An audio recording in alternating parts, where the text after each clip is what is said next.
Friends, ఇప్పుడే అందిన వార్త. తెలంగాణ గ్రామ సర్పంచ్, ఉప సర్పంచ్ చెక్ పవర్ పైన సర్కారు సంచలనం, ఊహించని ట్విస్ట్ అంటూ లేటెస్ట్ అప్డేట్ అయితే రావడం జరిగిందండి. సో ఆ వివరాలు ఏంటనేది కూడా వీడియోలో తెలుస్తుందా. వీడియోని చివరి చూడండి, అర్థమవుతుంది. మరోసారి ఛానల్ వస్తే తప్పకుండా సబ్స్క్రైబ్ చేసుకోండి. చూస్తున్నారు కానీ లైక్ చేయడం మర్చిపోతున్నారు.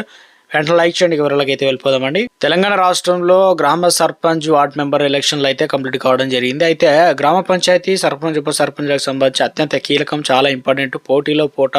పోటీగా ఉప సర్పంచ్ పదవి కోసం కూడా చాలా పోటీ అయితే నెలకొంది.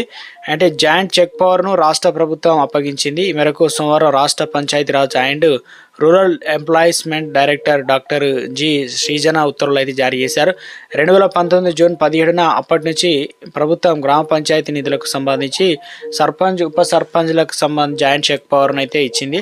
ఆ బాధ్యతను కొనసాగిస్తూ ప్రభుత్వం నిర్ణయం తీసుకుంది. జనవరి 31, 2023న గ్రామ పంచాయతీ పాలక వర్గాల పదవీ కాలం ముగిసింది. అప్పటి నుంచి ప్రత్యేక అధికార పాలన కూడా కొనసాగింది. ప్రభుత్వం పంచాయతీ కార్యదర్శి, గ్రామ ప్రత్యేక అధికారి చెక్ పవర్ ఇచ్చింది. పంచాయతీలకు పాలక వర్గాలు లేకపోవడంతో కేంద్ర ప్రభుత్వ నిధులు 2 ఏళ్లుగా నిలిచిపోయాయి.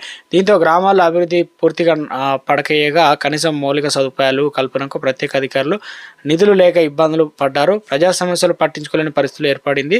2 ఏళ్ల తర్వాత పంచాయతీ పాలక వర్గాలు గ్రామ పంచాయతీ సంబంధించి నెల 15న ఎన్నికలు నిర్వహించారు. ఇక దాదాపు 2 నెలల తర్వాత సర్పంచ్, ఉప సర్పంచ్, వార్డు మెంబర్లు ఈ నెల 22న గ్రామ పంచాయతీ పాలన చేపట్టారు. దీంతో రాష్ట్ర ప్రభుత్వం పంచాయతీ కార్యదర్శి, అదేవిధంగా గ్రామ ప్రత్యేక అధికారి జాయింట్ చెక్ పవర్ను రద్దు చేస్తూ తిరిగి సర్పంచ్, ఉప సర్పంచ్లకు జాయింట్ చెక్ పవర్ను ఇచ్చింది. దీంతో పంచాయతీ ఖాతాల్లో ఉన్నటువంటి నిధులు, అభివృద్ధి పనులు, ఇతరత్ర ఖర్చులకు కూడా డ్రా చేసేందుకు మార్గం సుగమమైంది. మరోవైపు కేంద్ర ప్రభుత్వం పంచాయతీ ఖాతాల్లో నేరుగా నిధులను విడుదల చేస్తుంది. ప్రతి 3 లేదా 6 నెలలకు ఒకసారి ఆర్థిక సంఘం నిధులు పంచాయతీ ఖాతాల్లో జమ అవుతాయి. ఈ ఆర్థిక లావాదేవీల నిర్వహణకు కేంద్ర పబ్లిక్ ఫైనాన్షియల్ మేనేజ్మెంట్ సిస్టమ్ అనేటువంటి ఆన్లైన్ పోర్టల్ తీసుకొచ్చింది. సర్పంచ్, ఉప సర్పంచ్ సంతకాలు, వేలిముద్రల ఆధారంగా డిజిటల్ తయారు చేస్తారు. ఆ గ్రామాల అభివృద్ధి పనులు అంటే పరిపాలన పరపైన ఖర్చులకు సంబంధించి అంశాలను పాలకవర్గం తీర్మానం చేసి సర్పంచ్, ఉప సర్పంచ్ జాయింట్ చెక్ పవర్తో ఆ నిధులు వినియోగించుకేందుకు మార్గం సుగమైంది. గ్రామ పంచాయతీలో పనిచేసిన మల్టీపర్పస్ వర్కర్ల జీతాల చెల్లింపునకు వీలు కలుగుతుంది.